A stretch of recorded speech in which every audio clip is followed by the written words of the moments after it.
आदाब दोस्तों। आज बात करते हैं नगर पंचायत अशरफपुर किछौचा के चेयरमैन को जो नगर पालिका अधिनियम 1916 की धारा 48 के तहत नोटिस मिला है 15 दिन में जवाब देने के लिए। इस पर एक वीडियो मैंने बनाया था, लेकिन उस वीडियो में उन बिंदुओं का उल्लेख नहीं किया था और ना उसके बारे में कुछ बताया था। बस ये बताया था नोटिस मिली है, सच है ये बात, क्योंकि लोगों में यह था कि ये खबर झूठी तो नहीं, झूठी तो नहीं। तो मैंने एक वीडियो बना दिया था कि नोटिस मिली है और नोटिस कैसे भेजी गई है उसका थोड़ा सा विवरण दिया था। अभी उसका बहुत विवरण देना बाकी है।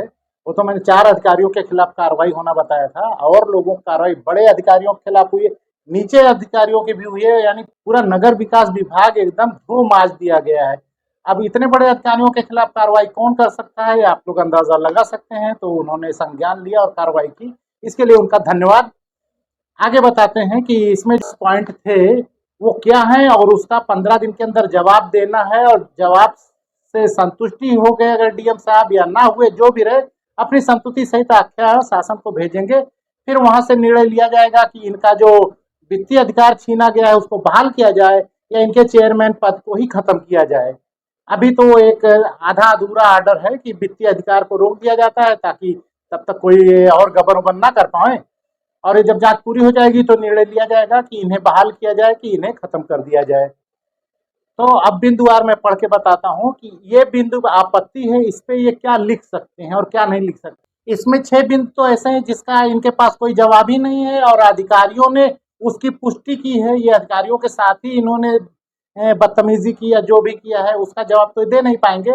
लेकिन अभी देखते हैं कि कैसे क्या लिख सकते हैं या नहीं लिख सकते हैं, वो मैं बताऊंगा इसमें।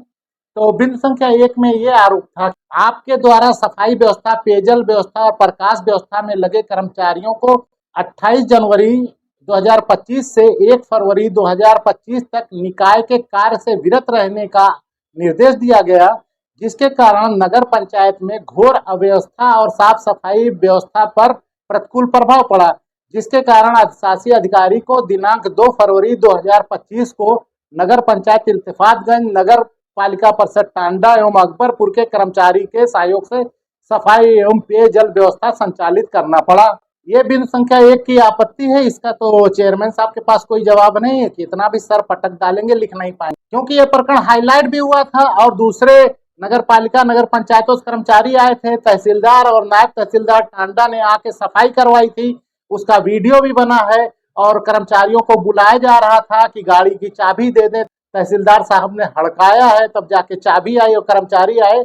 उसके बाद वो कूड़ा फेंका गया है जो नगर पंचायत के सामने था और फिर साफ सफाई होने लगी है। उसके बारे में बेचारे कोई जवाब नहीं दे सकते। अब कुछ ना कुछ तो लिखना पड़ेगा, देखो किसके ऊपर लगाते हैं आरोप। लेकिन ये जो भी लगाएंगे जिला प्रशासन उससे संतुष्ट नहीं होगा, क्योंकि डीएम साहब पहले रिपोर्ट दे चुके हैं।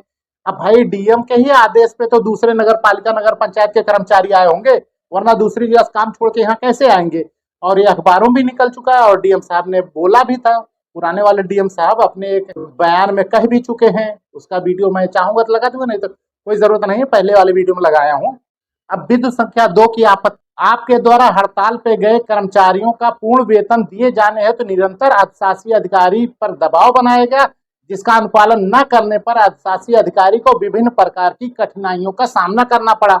ये हो सकता है इनकार कर दे कि हमने कोई दबाव नहीं डाला था, लेकिन इस पे अधिशासी अधिकारी उनको नहीं छोड़े, क्योंकि अधिशासी अधिकारी ने ही कई बार जिला अधिकारी महोदय से, अपर जिला अधिकारी महोदय से और शासन से पत्राचार किया है कि श्रीमान जी यहाँ मुझे बहुत प्रताड़ित किया जा रहा है, अवैध काम करने के लिए दबाव डाला जा रहा है, जिसमें हड़ताली कर्मचारियों को वेतन निकालने की बात कर रहे हैं, मुझे यहाँ से ट्रांसफर कर दीजिए।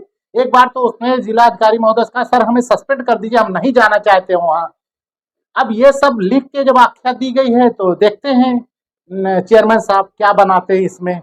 अब तीसरी रिपोर्ट, गत होली एवं रमजान पर्व के दौरान नगर पंचायत के कर्मचारियों के वेतन भुगतान हेतु प्रस्तुत पत्रावली पर आपके द्वारा जानबूझकर अनुमोदन प्रदान नहीं किया गया। आपका ये कृत्य शासनादेश शासकीय व्यवस्था के प्रति आपकी उदासीनता और हठधर्मिता को परिलक्षित करता है। मामला क्या था, इनकी जेके इंफ्रा के खिलाफ जांच चल रही थी, कार्रवाई हो गई, तो उसके बाद जब वेतन बिल प्रस्तुत किया अधिशासी अधिकारी ने तो ये बोले हम नहीं करेंगे, क्योंकि इनको ये उम्मीद थी वो हाई कोर्ट जाएगा, स्टे फिस्टे लाएगा या कुछ होगा, तो उसके बाद उसी के खाते से हम भुगतान करेंगे। और यहाँ तक कि किसी तरह उन लोगों का भुगतान करो, होली है, इस बारे में भी ईओ ने लिख के दे दिया था। फिर उसका भुगतान किस हालत में कैसे हुआ, क्या क्या आदेश जारी किए गए, जिलाधिकारी महोदय अच्छे से जानते हैं, आरोपी तो बहुत अच्छे से जानता है। इसका स्पष्टीकरण वो दे नहीं पाएगा क्योंकि कई बार इससे उसके संबंध में स्पष्टीकरण जिलाधिकारी महोदय द्वारा भी मांगा गया कि ये आप क्या कर रहे हैं, आप क्यों नहीं साइन कर रहे हैं, क्यों नहीं भुगतान हो रहा है उनका। तो वहाँ ये आए बाएं साए लगाता था, तो वो सारी चीजें है ही है। तो मतलब बिंदु संख्या 3 का भी इसके पास कोई जवाब नहीं है। अब बिंदु संख्या 4 पर आते हैं। उत्तर प्रदेश नगर पालिका अधिनियम 1916 के शासन के आदेशों द्वारा निर्धारित प्रक्रिया का अनुपालन नहीं किया जाता, अपितु स्वेच्छाचारिता पूर्वक कार्य करते हुए अराजकता उत्पन्न करने का अवैधानिक प्रयास किया जाता है, जिससे शासन व सरकार की छवि धूमिल होती है।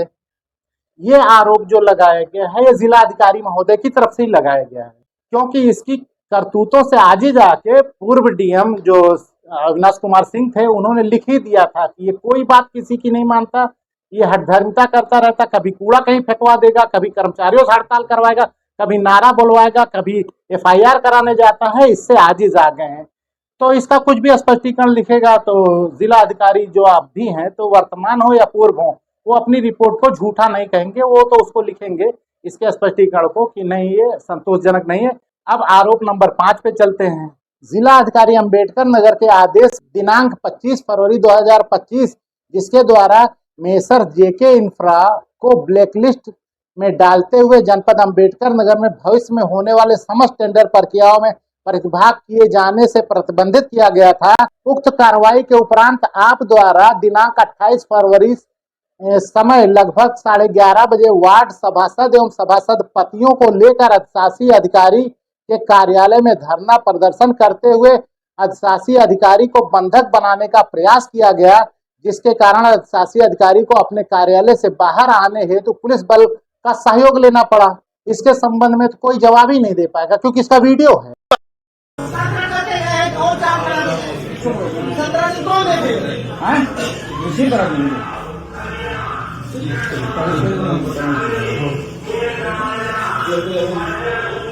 नहीं बताइए ना, आप भी जाएंगे, क्या हुआ? नहीं जाएंगे जाइए, हम नहीं लेकिन आप बताइए आप हमारे क्यों है या नहीं है? एक मिनट, आप हमारे क्यों है नहीं है?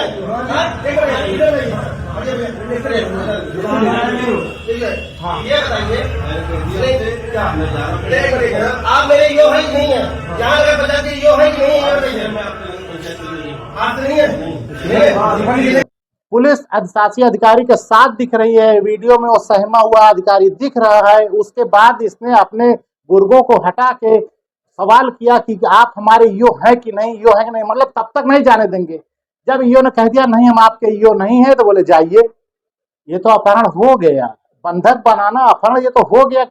अपहरण मतलब उठा के कहीं और ले जाना, बंधक बनाना मतलब उसी के कार्यालय में रोक लेना। लेकिन डर दहशत से तो ये आरोप सिद्ध हो गया। इसका वीडियो साक्ष्य है, इस पे क्या जवाब देगा, कौन वकील इसका जवाब लिखेगा और कैसे उसकी पुष्टि कर देंगे जिलाधिकारी महोदय, जो सब पहले से ही साबित है। तो इसका भी जवाब नहीं दे पाएगा वो। अब आते हैं बिंदु संख्या 6 पे। आपके द्वारा बोर्ड बैठक के माध्यम से शासनादेश में विहित प्राविधानों को अतिक्रमित किया जाता है और मेसर जेके इंफ्रा के टर्नओवर और अनुभव में छूट प्रदान कर सेवा प्रदाता का टेंडर अवैधानिक नियम विरुद्ध एवं शासनादेशों के विपरीत किया गया है। ये तो पहले ही 3 सदस्यीय कमेटी जिलाधिकारी ने बनवाई थी, उसमें एसडीएम टांडा वो शशि शेखर साहब थे, उन्होंने बहुत अच्छी रिपोर्ट बना के दी थी कि हाँ इस आरोप की पुष्टि होती है कि बोर्ड बैठक में इन्होंने ये प्रस्ताव बना लिया जिसमें तत्कालीन ईओ और नगर पंचायत के चेयरमैन आरोपी हैं। तत्कालीन ईओ मतलब वो विनय द्विवेदी जी जो इस वक्त डिस्ट्रिक्ट चले गए हैं वो थे। तो ये लोग बोर्ड बैठक में एक प्रस्ताव बना लिए कि ये टेंडर भरने के लिए हमारे किसी भी निविदादाता को अनुभव और टर्नओवर की आवश्यकता नहीं है, चाहे अनुभव 1 दिन का अनुभव भर लो, जबकि नियमावली और शासनादेश में अनुभव की आवश्यकता है, टर्नओवर भी होता है। लेकिन ये अवैध था, इन्होंने शासनादेश को ओवर रूल किया था, जिसकी जांच पहले भी हो गई थी, 3 सदस्यीय समिति द्वारा हो गई थी। इसमें अब कोई शेष जांच करने की आवश्यकता नहीं है। अब देखते हैं ये क्या कहते हैं। हाईकोर्ट ने जेके इंफ्रा को स्थगन आदेश दे दिया या क्या दे दिया, जो भी है वो लगाएंगे, लेकिन ये आरोप नहीं जा सकता कि आपने टेंडर प्रक्रिया में ये चीज शिथिल कैसे की, आपको ये अधिकार कहाँ से मिला। वो कहने के लिए है बोर्ड सर्वोपरि, तो बोर्ड सर्वोपरि है तो मेट्रो न पास कराए लियो कहीं, और चेयरमैन से बड़ा कोई नहीं होता। तो चेयरमैन है तो ऐसा नहीं कि कल हिमालय पर्वत को लाके किछौछा में रख लो। इतना ज्यादा सर्वोपरि और इतना ज्यादा शक्तिशाली ना बनो, जितना नियमावली उतने करो। अब अगला बिन संख्या 7 पढ़ते हैं। आपके द्वारा श्री विनोद कुमार सभासद के विरुद्ध जाति सूचक शब्दों का प्रयोग किया गया, उनके ऊपर जानलेवा हमला किया गया तथा धमकाया गया। इस आरोप के संबंध में क्या लिखेगा बेचारा, ये तो समझ से ही परे है, क्योंकि इसका वीडियो जारी है।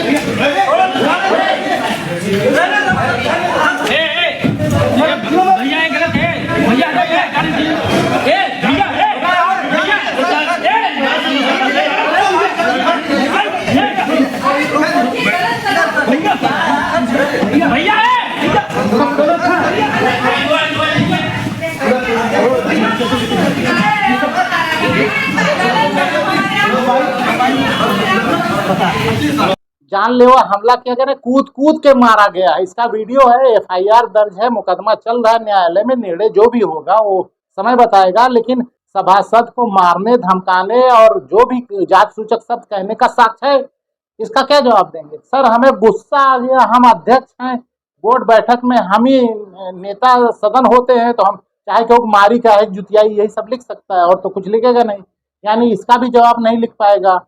अब आगे, सुश्री रूबी पुत्री वजीर अहमद की दिनांक 18 सितंबर 2020 को हुई मृत्यु के उपरांत उनके नाम से पूर्व में क्रय किए गए मौजा रसूलपुर स्थित अराजी को उनके उत्तराधिकारी श्री वजीर अहमद के पक्ष में नामांतरित किए जाने में आपके स्तर से जानबूझकर विलंब किया गया। ये तो बेचारे का फंडा है, ये तो माननीय न्यायालय अपने आप को घोषित किया गया। तो न्यायालय में निर्णय होने में वर्षों लग जाते हैं। अब अध्यक्ष महोदय की न्यायालय में आएगा तो सुनेंगे, तो उसके बाद देखेंगे कि इसमें किसको पिता किसको पुत्र बनाना है। एक मुकदमा चल ही रहा है अभी, रुखसाना पुत्री शाहिद वाले मामले में चल रहा है, उसमें देखो क्या होता है। तो ये ऐसा ही करता है, नामांतरित करना रहता है इसको, ये नाम चढ़ाता नहीं है। वो एक रजिस्टर होता है वारिस चढ़ाने वाला, तो ये नहीं चढ़ाया तो उसमें पैसा वैसा लेता है। तो ये आरोप सिद्ध है, इसका कोई जवाब नहीं दे पाएगा कि भैया हमारे यहाँ आए थे कि नहीं आए थे, क्योंकि वो मामला जिला अधिकारी के यहाँ बहुत दिन चला। इसके यहाँ जब नहीं हुआ तो उनके यहाँ चला, उन्होंने आदेश किया और उसमें आरोप भी तय है। तो ये ऊपर के अधिकारी के स्तर से आरोप लगाया गया है, तो इनके स्पष्टीकरण से ऊपर का अधिकारी तो संतुष्ट नहीं होगा। आपके द्वारा जबरदस्ती हजरत मखदूम अशरफ समनानी रहमतुल्लाह अलैह तथा हजरत नूरुलैन का साइन बोर्ड हटा दिया गया, जबकि उक्त साइन बोर्ड नगर पंचायत बोर्ड के प्रस्ताव पारित करवाने के बाद लगाया गया था। कहाँ की बोर्ड की बैठक में प्रस्ताव पास हुआ है, नाम बदला है। अब आपको क्या लगता है, आपत्तियां जो है उसमें एक का भी जवाब इसके पास है।